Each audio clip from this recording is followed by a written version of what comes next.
Tere! Täna proovin jälle uut tüüpi videot. Enne kui see distantsõppe läbi saab, olen ma osavam kui YouTuber nende videode tegemises, ma kahtlustan. Aga okei, see selleks. Nüüd on vist hilja soovida uut aastat, aga siis head seda sama aastat. Algus pole väga hea olnud, kuid loodame, et ainult paremaks saab minna.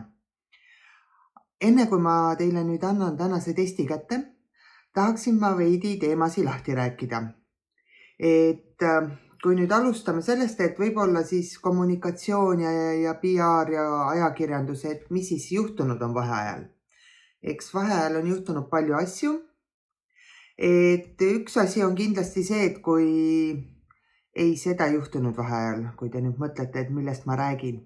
See pilt on tehtud siis sellel päeval, kui härra Trump USA presidendiks sai. Kahjuks 4 aastaga oleme jõudnud selle pildini. See oli hämmastavalt ehmatav päev minu jaoks. Mul oli pikk to-do list ees ja ma mõtlesin, et ma panen siis selle Electoral College, ma ei teagi, see on nagu valimistulemuste kinnitamine endale siia teisele ekraanile taustaks, et kuulan, mida nad ütlevad, kes vaidlustab nii edasi, et hoian ennast kursis. Ja olgem ausalt, umbes pool tundi peale algust ma enam ei vaadanud seda ekraani, kus tööasjad olid üldse, kuna see oli šokeeriv, see oli ehmatav ja mingil määral võrdväärne selle hetkega, kui ma näiteks kunagi telekast tuli see uudis, et kaksiktornidesse sõideti terroristide poolt sisse. Ma kardan, et selle 6. jaanuari mõjusi näeb terve maailm veel päris pikalt. Sest need, kes teevad seadusi, nemad olid hirmunult pinkide all ja ilmselge on see, et see sunnib neid võtma vastu veel karmimaid seadusi, piirama veel mingeid õigusi ja eks seda me näeme. Väga võimalik, et jõuame sellest rääkida, aga kui neid uudiseid samas tempas peale tuleb, siis tont teab. Mis siis veel juhtunud vaheajal on? Kahjuks need graafikud ei liigu üldse õiges suunas. Jah, meil on mõningane stabiliseerumine, nagu Kiik on ka meedias mitmed korrad öelnud. Aga eks nüüd algav nädal toob selle tõe, et kas see oli stabiliseerumine pühade puhul või oleme me mingi imegeenidega inimesed. Sest ilmselgelt ei saa stabiliseerumise taga olla meie meetmed. Võrreldes muu maailmaga meie meetmed on väga leebed. Et isegi kui me kurvastame, et me ei saa restorani ja spaasse. Mis veel juhtunud on? Ja ma ei tea, kas te seda olete nüüd jälginud, mis põhiseaduskomisjonis toimub. Aga tegu on Photoshopiga, ütlen kohe ausalt ära ja see on Twitterist leitud.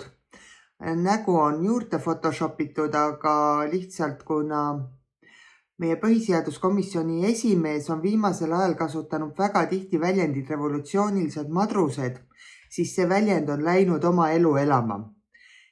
Taaskord väga huvitav kommunikatsiooni teema, kuidas üks õhku pillatud fraas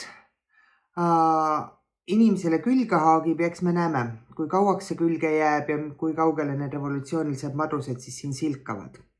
Põhiseaduskomisjonis on paljud juhtunud, ma loodan, et te olete jälginud.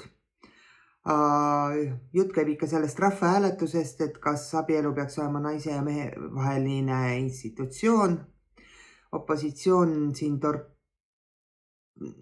üritas takistada, aga nad lasid endale veidi jalga. Taaskord teema, mida võiksin ma terve tund arutada, aga mitte täna. Vaatame, millal see juhtuda võiks. Ja siis minu meelest väga huvitav, kui me räägime kommunikatsiooni seisukohalt, siis kõik see jama, mis Trump kokku on keeranud nädala jooksul, on toonud kaasa selle, et tal on Twitteri konto ära kustutatud, Facebook ei lase tal postitada, Instagrami lase postitada, siis üks sotsiaalvõrgustik Parler, mis lasi tal postitada, nüüd võeti Parler täielikult maha, see on müsteerium, siin on nii palju keerulisi teemasi koos.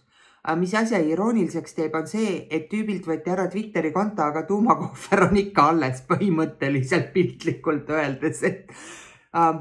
me oleme jõudnud olukorda, kus ka kõige võimsama riigi nii-öelda esiisikud saab rohkem piirata tema kommunikatsioonivõimaluste ahendamisega kui nii-öelda temalt sõjalise jõu äravõtmisega. Taaskord asi, mida ma tahaks teiega pikalt rääkida, aga mitte täna. Ma hoian ennast tagasi, muidu te ei jõuagi oma teadmiste testini. Nii. Okei, nüüd ütlen ausalt ära, et kuna nende videode tegemine ikkagi on veel üsna ajamahukas töö, ma pole veel saavutanud seda professionaalsuse taset, et ja video, vaid mul võtab see ikkagi päris mitu tundi aega, et video kokku panna ja kõik muu, siis ma teen teile antud juhul, siin ma olen samuti segaduses, kuna 10. on lihtne, teie olete distantsõppel. 12. humanitaarspordipsühholoogiaga on ka lihtne, kuna nemad on mul koolis homme, ma eeldan, ja need, kes koolis ei ole, neile ma panen selle video üles ja nemad saavad siin ka rahulikult klassruumis oma teadmiste testi teha. Aga see 11. 12. klassi ühis, I have no idea, mida ma teiega teen. Ma homme üritan Lilliga sohelda, sest tund on ülehomme. See kõik on nii segane, aga okei, ma tegin kiire ülevaate, et kui hea või halb olukord on. Olukord ei ole üldse halb. Väga suur osa teist on 3 tööd ilusasti esitanud, oma punktid kätte saanud. Väga tubli, olen väga tänulik teile. 11 Tashiga on nüüd see häda, et kuna neil oli see viimane kaose nädal oli nii-öelda uurimustöödega tegelemise nädal, siis ma kardan, et see viimane iseseisev töö jääb teile kodutööks, et muidu läheb mu kogu süsteem sassi, kui ma pean hakkama teile teist rütmi tegema. Ehk siis ma pole kodutöösi väga andnud hullult, aga seekord ma annan. Et ta ei ole väga suur, teete ära, esitate ära ja teie saate oma punktid ilusasti kätte. Ma panen selle kuhugi stuudiumisse kirja ka, et nii on. Ja mõne inimesega ma tahaks rääkida. 10. humanitaar, väga tublid. Teiega on täiesti kõik vinks-vonks. Et teete teadmiste testi ära ja suure tõenäosusega saavad kõik positiivsed hinded kätte. Kas nüüd 5 päris kõik ei saa, aga 4 on kõigil võimalus.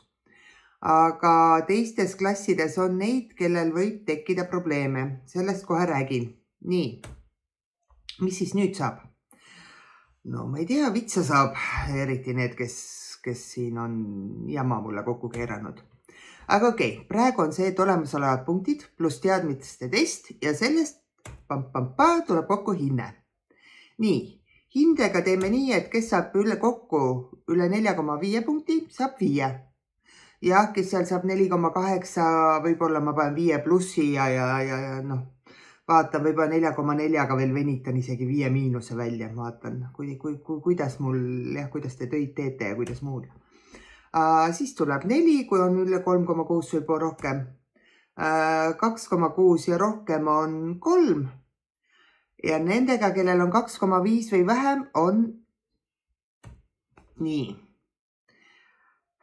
Ma isegi ei tea. Ma võin neid 2 teile päevikusse panna.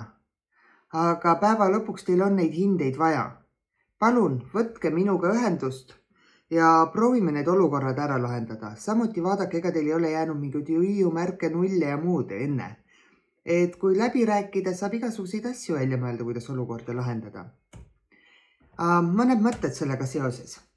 Et jah, kuna on uus aasta, uued algused, me kõik hakkasime tublimaks, on 1. jaanuar, siis ma olen nõust nii tegema, et kellel on tegemata need eelmised tööd, mõni neist, siis võib selle nädala lõpuni ära esitada mulle selle töö ikkagi ja saada pooled punktidest. Kui töö on korralikult, siis muidu oleks saanud punkti, nüüd saab pool punkti.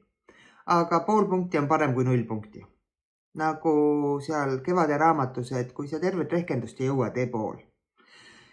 Et ma loodan, et te kasutate seda võimalust, sest kurb lihtsalt, et need ülesanded ei ole keerulised, need annavad, need, kes mulle vastand on nii mitmedki kirjutanud, et nad on saanud uusi teadmisi, uut nägemust, te oskate paremini maailma lahti mõtestada, et see ei ole nüüd, sellest teadmisest on teil ka kasu siis, kui kool läbi saab. Okei, ja võtke minuga ühendust, kui mingid jamad on varasemad võlad, muidu ma varsti palun teie koduaadressid ja hakkan külas käima. Mask ees, visiir peas, ehmatan teie vanemad ära. Okei, võib-olla koju ei tule, aga ma ei tea, Siin me peame kokku saama koolis, konsultatsioone tegema, kõike muud ja kellel seda vaja on. Ja kiita ka.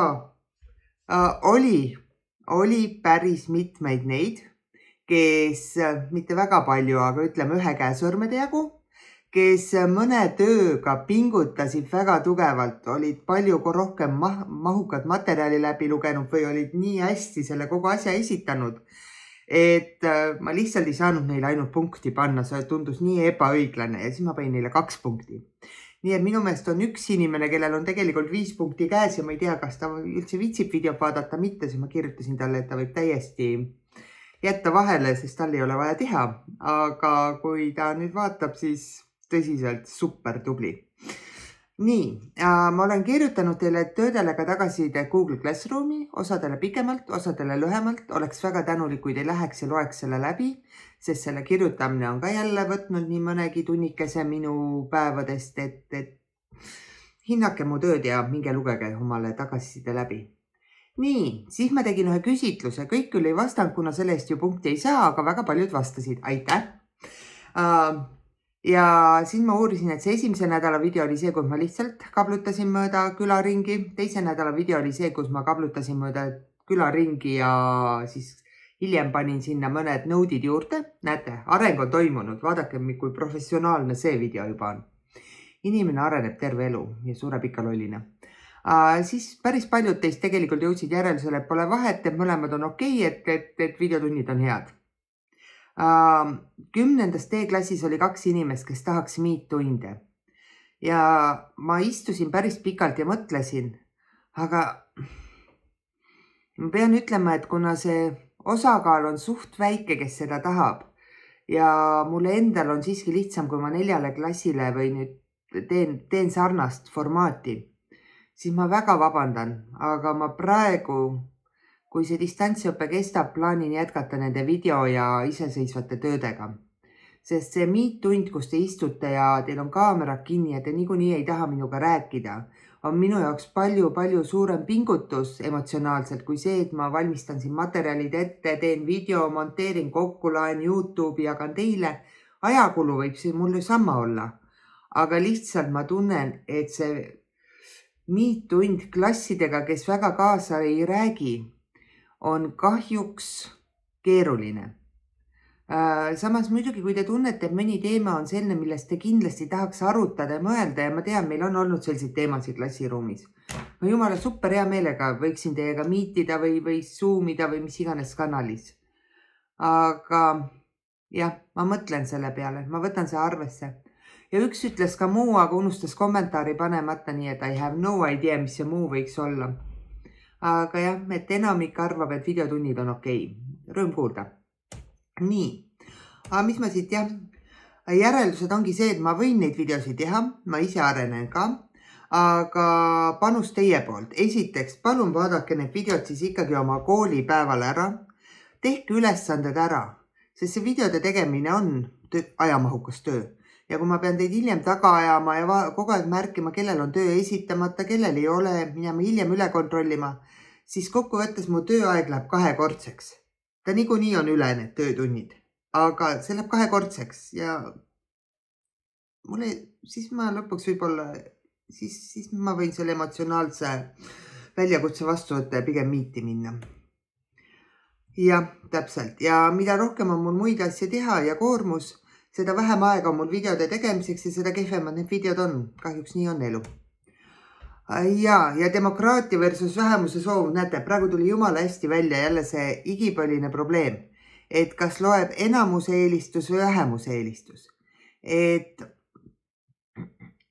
siin ongi see, et minu kalkulatsioon oli sellega seoses, et kuna ma hetkel tunnen, et jah, et meet-tund võib-olla sobiks mingil määral rohkem, aga ma üritan pidevalt oma videotunde parandada ja ma usun, et selle info saab kätte, kuna need inimesed on ilusasti oma tööd ära esitanud ja siiani siis ma hetkel lähtun sellest demokraatia printsiibist, et jääme sellele, mis ikkagi rohkemale sobib.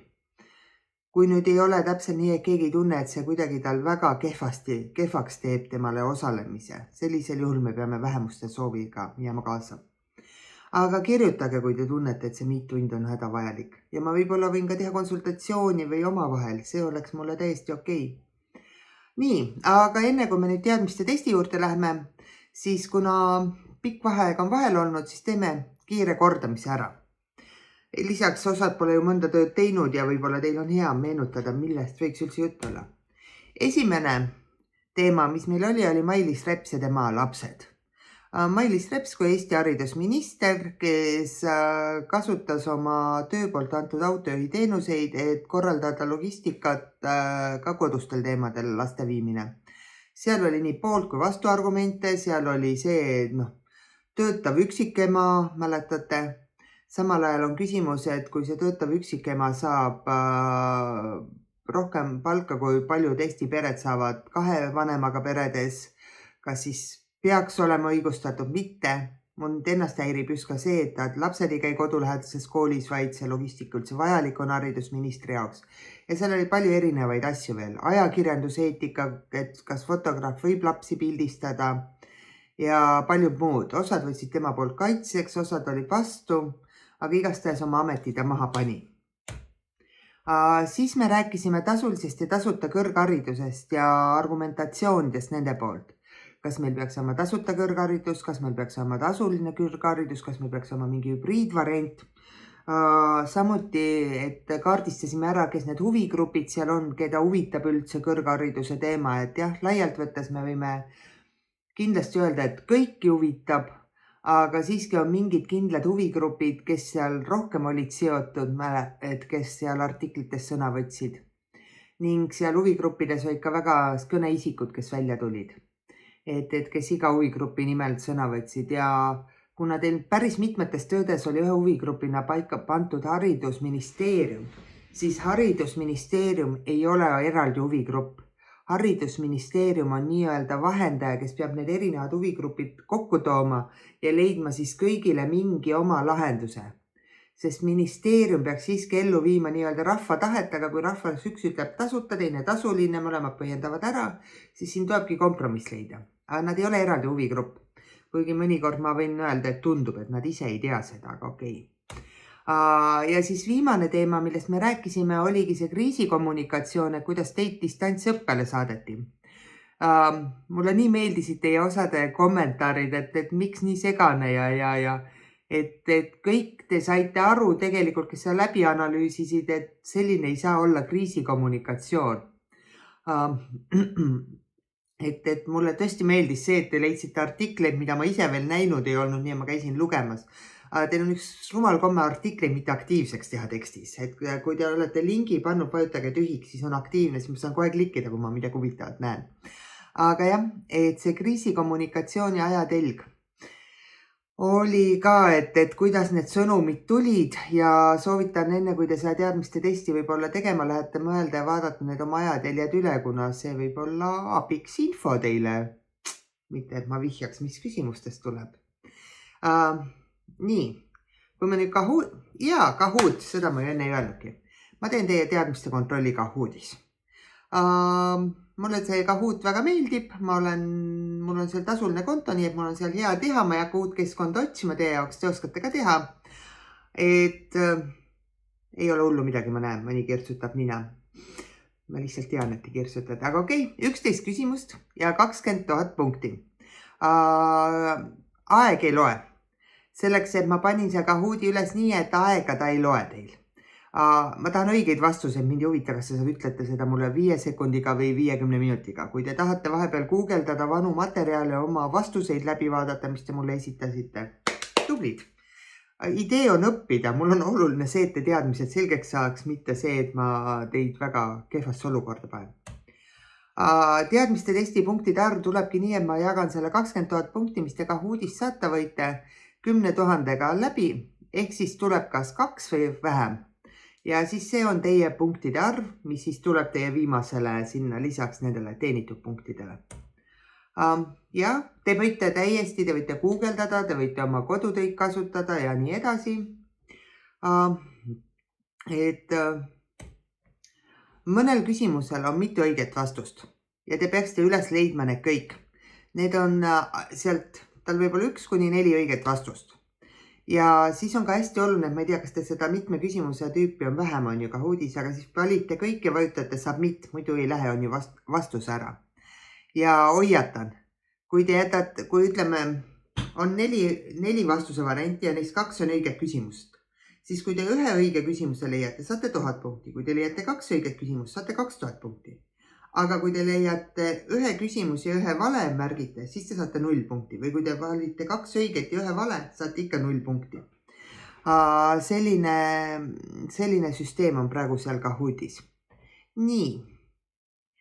Jah, vale vastuse märkimisel punkte ei saa ja et ma teaks, kes te olete, kuna ma panen praegu kõiki klassi kokku, siis palun eesnimi, perekonnanime esitäht ja klass koos tähega. Ehk siis, et 10 D ja panete oma eesnime ja perekonnanime esitähe. Ja kui teil klassis minu meelest ei ole, aga kui kellelgi nüüd on need 2 sama nimega, sama perekonnanimega, siis pange pikk perekonnanimi välja. Te ise teate, kus segadus tuleb. Nii, mis veel? Ma panin Kahooti lõppu 2 polli küsimust. Palun vastake võimalikult ausalt. Et võib-olla tunduvad natuke jaburad, aga nendest punkte ei saa ja ma räägin teile järgmine tund, et mis inimkatseid ma teiega teen, okei? See on täiesti, et ma ei näita, kes mida vastas, keegi teine ei näe, teised näevad ainult selle polli tulemust. Et see on okei. Vastake mulle, mis te arvate? Ma räägin teile järgmine nädal sellest, et kas teie valim vastab sellele, mis teadlased on avastanud. Mul tekkis lihtsalt. Tähtaeg tunni toimumise päeva jooksul. Taaskord, kuna teil osadel toimub teisipäeval, osadel kolmapäeval, siis ma panin Kahoodi kuni kolmapäeva keskööni lahti.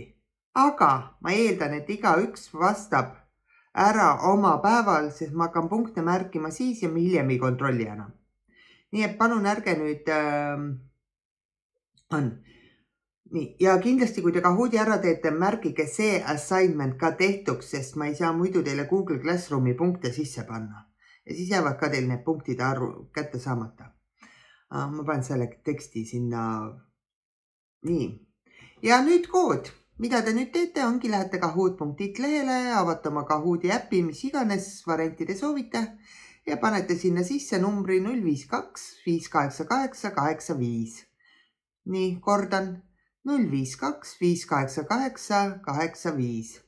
Võite video praegu pausile panna, kirjutada selle numbri kuhugi maha või mis iganes ja minge tehke see Kahoot ära. Teil on aega nüüd umbes 20 minutit. Ma arvan, et need, kes on kõik tööd korralikult esitanud, saavad selle täiesti ludinal tehtud. Need, kes ei ole esitanud ja kes ei viitsinud ka videot korralikult kuulata, siis sorry. Teiega me tegeleme edasi. Aga okidoki, kuulge. Uuel nädalal elame-näeme, kas koolis, videos, Meetis, ma mõtlen, aga tšau, pakaa!